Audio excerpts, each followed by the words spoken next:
Over at BangTheBook.com, we are your one-stop shop for sports betting news and information. I wrote up previews for the first 4 games here this morning, the games on Tuesday and Wednesday. And then I've got all my Major League Baseball content over there as well. MLB season win total previews all posted, all the future stuff as well. And in fact, I just saw this morning that my MLB betting guide is up as an ebook over at Amazon, $2.99 to get that. I think it's well worth the price. I am a little bit biased, but you can head on over to Amazon, check that out. Even if you don't have a Kindle, there is a Kindle app for Android, iPhone, whatever kind of phone you have. You can get a Kindle app for that and then download the guide, give you another way to get it without clicking through all the different stuff over at BangTheBook.com. But however you get it, I just appreciate that you read it. Thank you so much to everybody that's sent positive feedback, sent some positive notes here to my email regarding getting the notes for the Bettor's Box or just about the content itself. So really appreciate that. Incredibly, the season starts here this week over in Japan with Seattle taking on Oakland. So the regular season coming up very, very quickly here, to say the least. That game at 5:30 in the morning Wednesday between the Mariners and Athletics. So I'll write my first MLB betting picks piece sometime on Tuesday with a breakdown of that Mariners and Athletics game. Marco Gonzalez, Mike Fiers there in that one. And then on Thursday, those two teams play again. Yusei Kikuchi will go for Seattle. Oakland has yet to announce who will pitch in that second game. But I'll have my MLB betting picks and tips piece updated over at BangTheBook.com for those 2 games in Tokyo. And then obviously I will reconvene with that on March 28th when everybody else gets started. So keep that in mind here where, some AL West Division futures stuff or the season win totals for those 2 teams will be coming off the board. And by the way, Oakland, one of my favorite season win total over bets here for this season. So if you're interested in following along with that, you may want to look that one up sooner rather than later. But I'll try to get as much baseball stuff as I can over the next couple of weeks here on the shows. I'll try to do, maybe a Bettor's Box on Thursday or Friday. I'll do the same thing next week, kind of tie those in with the Christian Pina segments and everything. Again, very, very busy time of year to say the least. We're trying to fit everything in that we can, both at BangTheBook.com and on Bang the Book Radio here. So bear with us. I know the schedule's been a little bit different here of late, but we've got Kyle Hunter on today's show. We'll have Kyle Hunter on Wednesday again as well. On Tuesday's show, we'll have our 4 handicappers from last week's show. On Tuesday, Brian Blessing, Rolf Michaels, Tony George, and Brad Powers. I'll pick one region with each of those guys. We'll go over that, talk about some NIT, CBI, CIT type stuff. So we'll have you fully covered for everything that's going on here. We'll take some time and obviously some extended shows here. But, again, fantastic time of year, very, very exciting time of year. We're not that far away from the NFL draft, so a lot of people are talking about that. And, of course, NBA and NHL playoffs starting about, 3 or 4 weeks' time here as well. So very, very busy time of the year. Keep it tuned to BangTheBook.com, Bang the Book Radio, and our Bang the Book YouTube page. We'll have you as prepared as we possibly can for all of the stuff that's going on here at this time of the year. All right, I'll start things off with the Monday mailbag here. Got some listener questions. Then we'll bring Kyle on about 25 after. So if you're looking to fast forward to that segment, move ahead to about 25 minutes into the show here. You should find Kyle at that point in time. But we start things off here with a question from @Seaverd_3, longtime listener of the show here. This question for both Kyle and I, so I will check with him when I get him on the air. But he says, I currently have Utah State at 500-1 at my book. If I do take it, how would I go about it? I'm assuming I'd leave it alone now, but what do I do once they face North Carolina? And I will preface this by saying that we're going to get a lot of listener questions about hedging futures here as we go throughout the week. And while I understand why a lot of people want the answers to those questions, because we talk a lot about the futures market, we talk a lot about hedging and money line rollovers and all that type of stuff, it's a very hard question to answer in general because, you have to know what you want to get out of that investment. If you've got something like a 500-1 here, well, you can start hedging it rather quickly. If you've got something like a 40-1, you really got to wait a while on it. And since we don't know exactly how much you bet, what your risk tolerance is, what you're looking to get out of it, it's a very difficult question for us to answer. As a general rule, when it comes to hedging these NCAA tournament futures, obviously the draw is critically important. The location is pretty important as well because you're going to have some teams that do have a home court advantage, some teams that do have less travel headaches and things of that sort, you certainly want to factor all of that into the equation. But again, a lot of this is about matchups. A lot of this is about how these teams set up as they move throughout the tournament here. If you've got a team that's really good on the offensive glass and they're playing a team that doesn't rebound well, maybe you don't want to hedge at that point. Maybe you do want to let that ride a little bit. And again, obviously, you're betting a little to win a lot with these futures. So, you want to let them ride as far as you possibly can before you start cutting into that profit, because you start cutting into the profit, all of a sudden maybe your 100-1 goes down to a 60-1 or a 50-1 or something like that by making a hedge. Well, you make another hedge, you may be down to a 20-1 ticket. So you got to really think these things out and plan ahead. Look at the potential matchups. Consider what those lines are going to be. Consider what the likelihood is that team takes care of business in that game, which brings me to this Utah State future where, look, Utah State and Washington, that's a game that Utah State can very easily win. You look at this Washington team, they had a bid locked up for the NCAA tournament, but didn't even get through the Pac-12, got blown out in the championship game by Oregon. That's definitely a good spot for Utah State, who is a 2.5-point favorite here.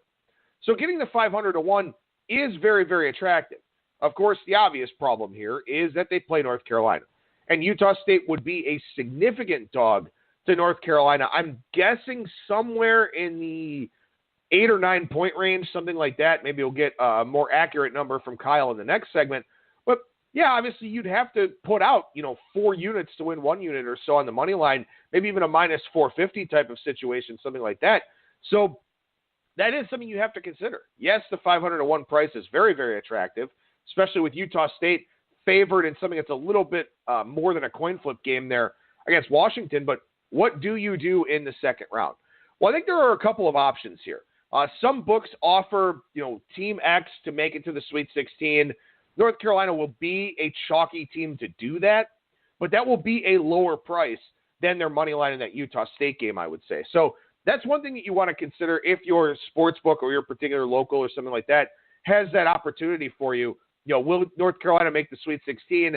I'm guessing that's probably somewhere in the minus 325, minus 350 range, something like that.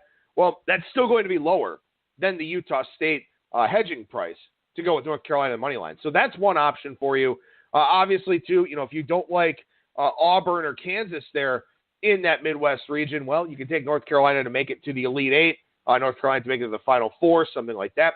Obviously, you can also look for a live betting opportunity. And that's something that's really nice about live betting is that let's say that North Carolina comes out flat against Utah State. Let's say that's a game where Utah State leads by 6 or 8 points, midway through the first half or something like that. Boom, there's your hedge right there. You may get North Carolina at that point minus 175, minus 200, something like that. A lot more palatable than laying the 4-1 or the 450-1, something like that, to take North Carolina in that spot. Of course, the problem here is that if North Carolina comes out fast, they're up 10 halfway through the first half, you don't have a hedging possibility at that point. So, again, it's part of your risk tolerance profile. It's part of how much gamble you want to have with these futures. But I think that in an instance like this, for Utah State here, they play the earlier game in Columbus, so North Carolina has a little bit shorter of a turnaround. Yeah, Utah State may have to spend some more effort getting past Washington than North Carolina will against Iona. But still, I think that you find yourself in a more advantageous situation to wait for a live hedging opportunity. And it won't always be the case. It won't always work out. But the nice thing is with a 500-1 ticket on Utah State, you can bet a little to win a lot. So your initial investment isn't that much. Would you like to get something out of it? Oh, absolutely. You most definitely would. But if you don't get that opportunity because the game flow doesn't work out in a favorable way, it is what it is. That's part of the gambling process. That's part of playing these futures and diversifying your portfolio in that regard.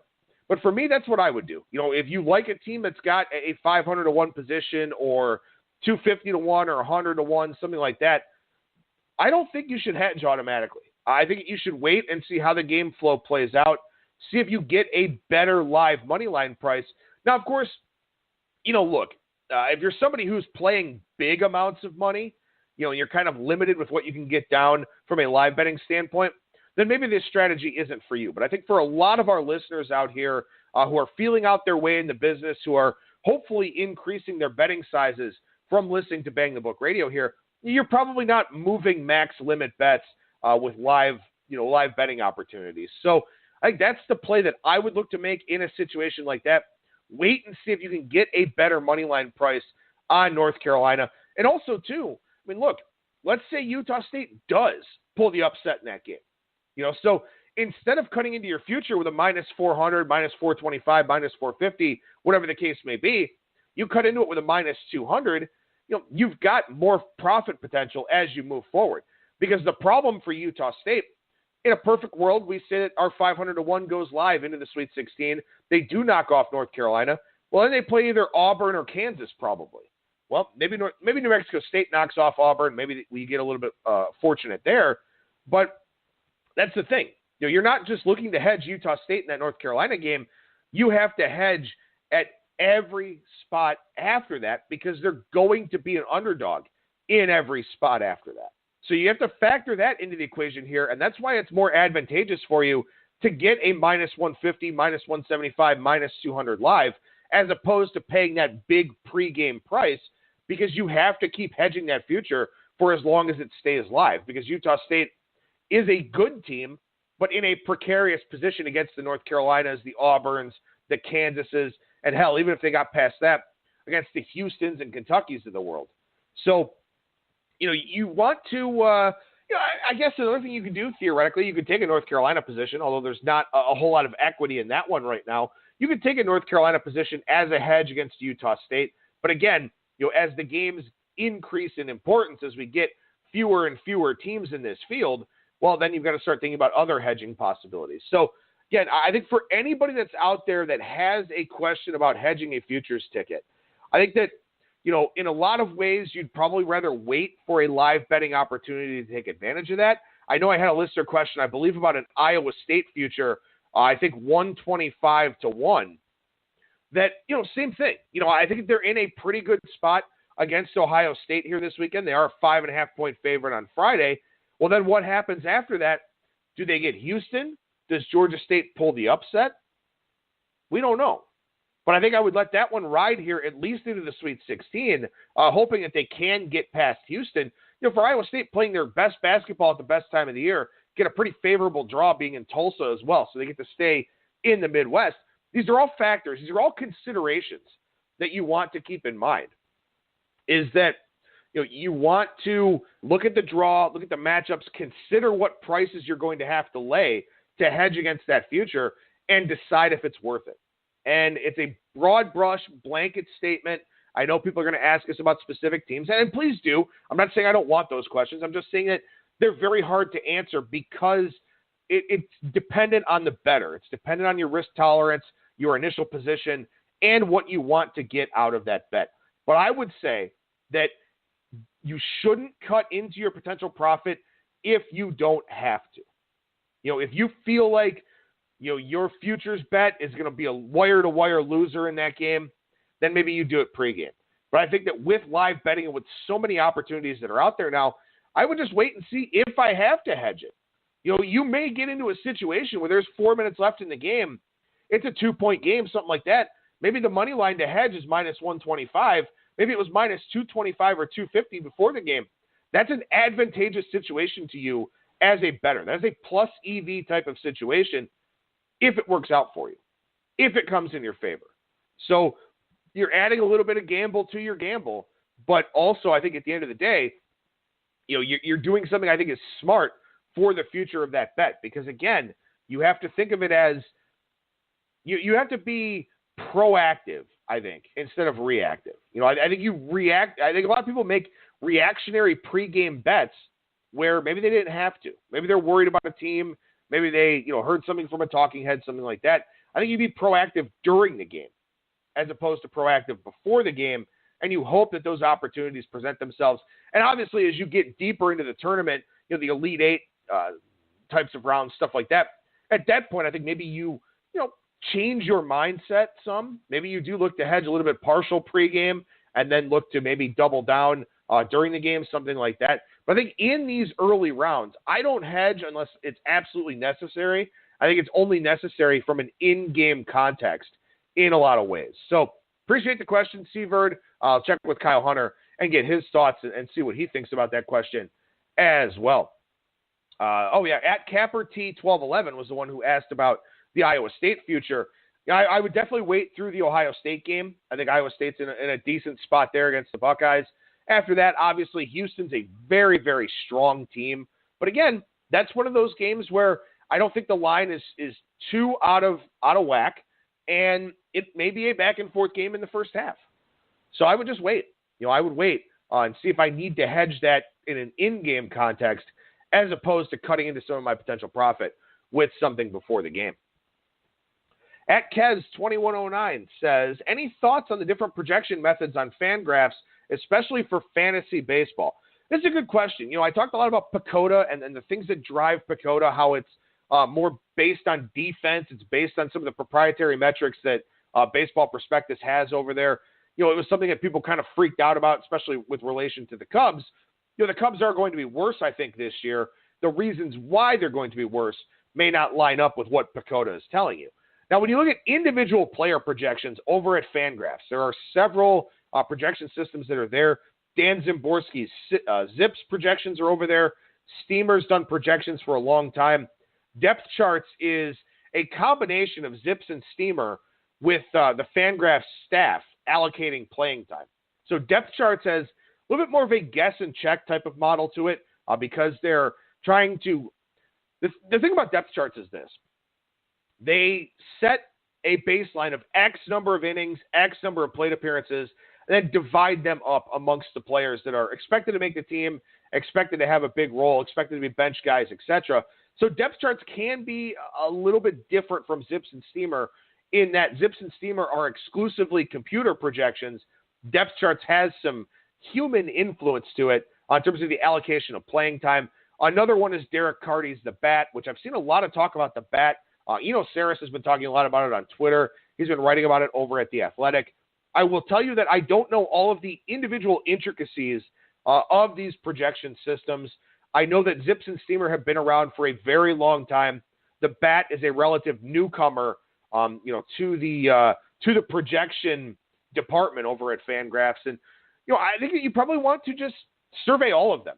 Take a look at what all of them have to offer. As I kind of look around here at them this morning, there's not a whole lot of deviation from projection system to projection system. But, for me too, I also want to, go look at the player pages myself, look at exit velocities, look at launch angle year over year. Look for guys that are, actively making changes to where you can maybe find some good values out there. The good batters are going to be the good batters no matter what. The good pitchers are going to be the good pitchers almost exclusively across the board. How you win fantasy leagues, how you win season win total bets and stuff like that is finding the inefficiencies on each individual team.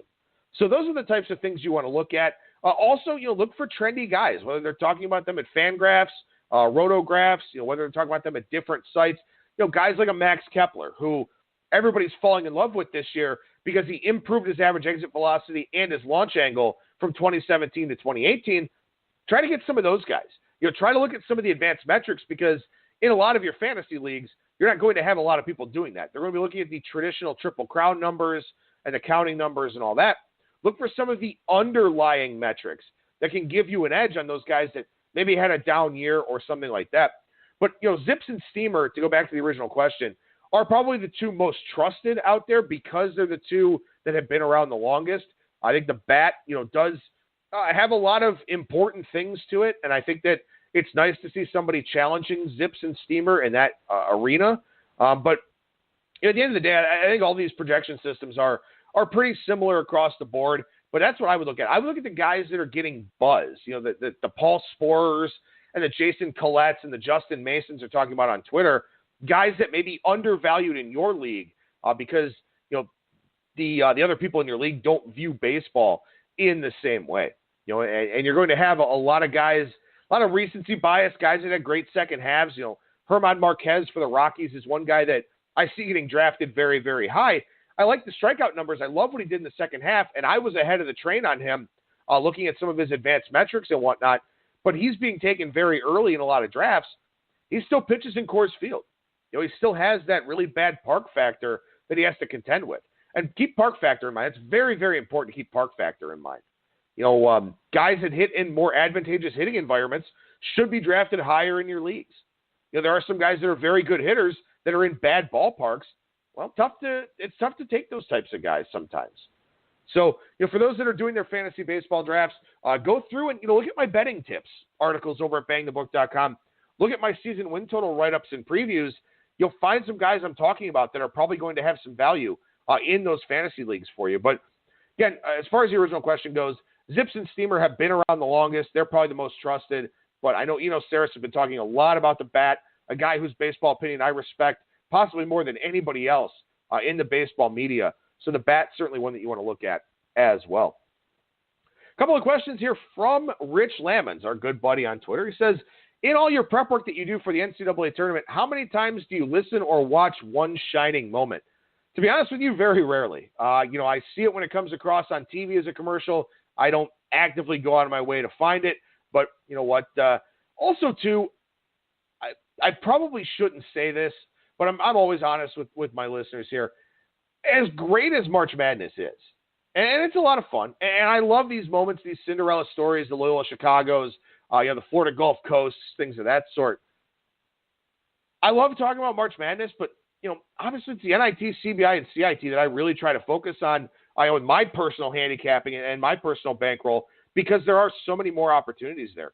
So March Madness is great. We're going to talk about it because a lot of people want to hear about it. A lot of people want to hear about who we like for brackets and stuff like that. But man, if you want to make money, you're looking at NIT, CBI, CIT. I can't stress that point enough, because motivation means so much for the NIT. So many travel situations in the CBI and the CIT. These athletic departments are funding from their own pockets for the CBI and the CIT. So there's a little more incentive there for those teams. Whereas for the NIT, you can have big motivation discrepancies, much like bowl season, where teams they're not in it. Whether they were snubbed for the NCAA tournament or whatever else, they're just not in it. So good opportunities in those postseason tournaments. One Shining Moment is great. I hope we get a Cinderella story this year. I hope that everybody makes a ton of money, but I don't go out of my way to find it, truthfully. Rich also says here, for a while I've been trying to think of a way to compare lines from live wagering to the closing line, and I've come up empty because I don't think there is a straight comparison, as in-game injuries and blowouts, among other factors, can't be accounted for in pregame handicapping that would affect the line.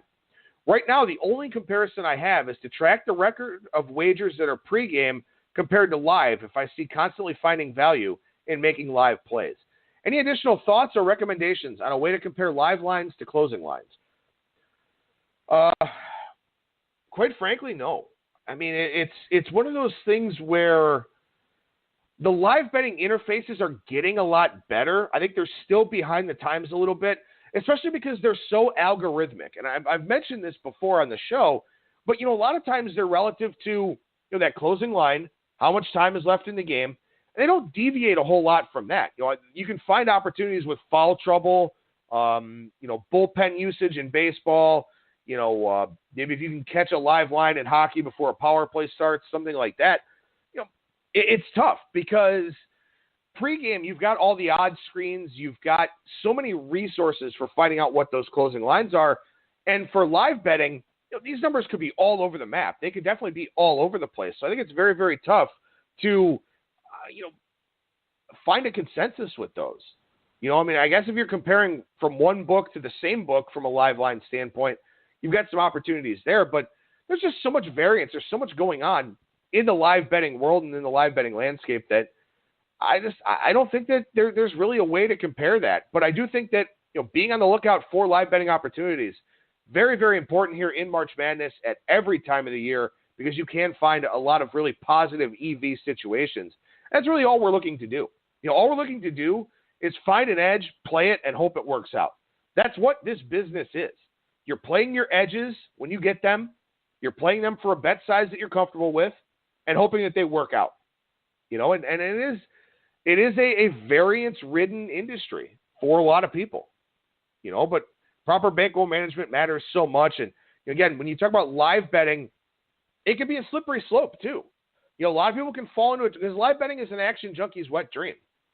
It's one of those things where there are so many betting opportunities that you can fall down a rabbit hole, all of a sudden find that you've got 10% of your bankroll on this game live, especially if you're enjoying a couple of beverages and whatnot. Be very careful. Be responsible with live betting.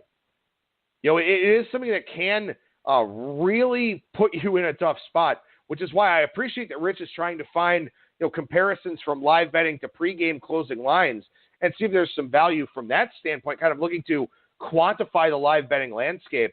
Hopefully he finds something, but right off the top of my head, I can't really think of too much. One final question here, not really related to sports betting, but Tim via email says, what do you think of Bitcoin? It's coming to the bottom in the next few months, quarter 2 of 2019, and should go on a bull run in a year, quarter 2 2020. The next few months is a great time for listeners to cash out on some offshore sites and stash some Bitcoin. And I think that there's a lot to this. I've talked about how I believe cryptocurrency is the best way to fund and withdraw from the offshore sports books. And there are a lot of positive benefits and a lot of reasons why. And also, too, with legalization sweeping across the country, we see a lot of bills being introduced in a lot of states right now that their legislators are back in session. We're going to have a lot of votes here coming up in the month of November when we get to the election cycle.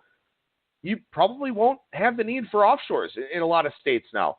So, why not take that money out? Maybe look to invest it in some cryptocurrency, something like that. Hope that those markets come back up as they're being forecasted to, as Tim mentions here. It's a good way for you to have an investment, a virtual investment, while being able to do things, at a brick and mortar sports book, get an app. A lot of states pushing apps now as well to go along with the brick and mortars because they want the action. They want as much tax revenue as they can possibly get. So a lot of people probably will be gravitating away from offshores to the brick and mortars. And, if you don't need that money right away, maybe let it sit there in a Bitcoin wallet or something. I think that's a pretty thought there from Tim, and, certainly something that I think you may want to consider. As more and more states get legalized sports betting, more and more states introduce and pass the legislation, you may not need those offshores anymore. So maybe having that as some Bitcoin or something like that, not really a bad way to go about it. So appreciate the questions here. As always, Adam@BangTheBook.com via email or @SkatingTripods on Twitter if you've got questions for the Monday Mailbag.